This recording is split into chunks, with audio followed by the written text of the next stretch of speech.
ಇವತ್ತು ಪಬ್ಲಿಕ್ ಟಿವಿಗೆ 12ನೇ ವರ್ಷದ ಸಾರ್ಥಕ ಸಂಭ್ರಮ. ನಮ್ಮ ಪರಿವಾರದಲ್ಲಂತೂ ಹಬ್ಬದ ವಾತಾವರಣ ನಿರ್ಮಾಣ ಆಗಿದೆ. ಈ ಖುಷಿಗೆ ಡಬಲ್ ಖುಷಿ ಅನ್ನೋ ರೀತಿ ಪಬ್ಲಿಕ್ ಮ್ಯೂಸಿಕ್ಸ್ಗೂ 6ನೇ ವರ್ಷದ ಪಬ್ಲಿಕ್ ಮೂವೀಸ್ಗೆ 6ನೇ ವರ್ಷದ ಸಂಭ್ರಮ.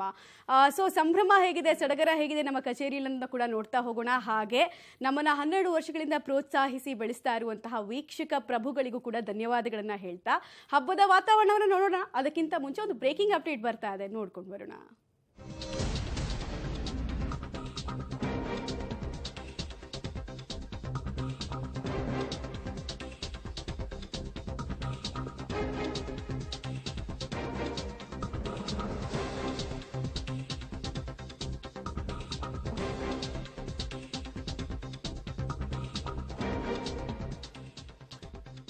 ಕಡೆಗೆ ನಾವು ಗಮನಿಸ್ತಾ ಇದ್ದೀವಿ ಬ್ರೇಕಿಂಗ್ ಅಪ್ಡೇಟ್ ಅನ್ನ. ಜಂಟಿ ಸದನ ಉದ್ದೇಶಿಸಿ ರಾಜ್ಯಪಾಲರ ಭಾಷಣದಲ್ಲಿ ಕೇಂದ್ರದ ವಿರುದ್ಧ ಕಿಡಿಕಾರೋ ಕೆಲಸ ಆಗಿದೆ. ಕೇಂದ್ರ ಸರ್ಕಾರದ ವಿರುದ್ಧ ರಾಜ್ಯಪಾಲರ ಮೂಲಕ ಸಿದ್ದು ಸರ್ಕಾರ ಅಂದುಕೊಂಡಿದ್ದನ್ನ ವಾಗ್ದಾಳಿ ಮೂಲಕ ನಡೆಸಿದೆ. ಬರ ಪರಿಹಾರ ಹಾಗೂ ತೆರಿಗೆ ತಾರತಮ್ಯದ ವಿಚಾರಗಳನ್ನ ಕೂಡ ರಾಜ್ಯಪಾಲರ ಭಾಷಣದಲ್ಲಿ ಅಳವಡಿಸಲಾಗಿದೆ.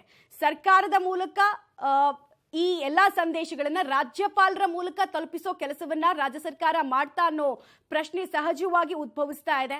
ಬಜೆಟ್ ಅಧಿವೇಶನ ಅಂತಾನೆ ಇದ್ರ ಮೇಲೆ ಸಾಕಷ್ಟು ನಿರೀಕ್ಷೆ ಇತ್ತು.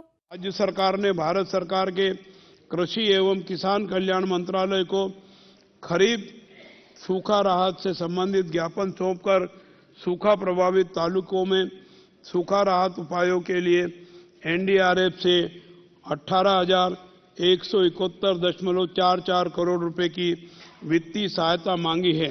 अब तक कोई राशि जारी नहीं की गई है. फिर भी राज्य सरकार लोगों की तकलीफों को कम करने के लिए तत्काल सूखा राहत जारी करने के लिए सभी आवश्यक प्रयास कर रही है. सूखे की स्थिति में के मद्देनजर एनडीआरएफ दिशा निर्देशों के अनुसार मेरी सरकार ने 32.50 लाख सूखा प्रभावित किसानों को फसल क्षति मुआवजे की पहली किस्त के रूप में पात्रता के अनुसार 2,000 रुपये तक 617 करोड़ रुपए की इनपुट सब्सिडी वितरण की है.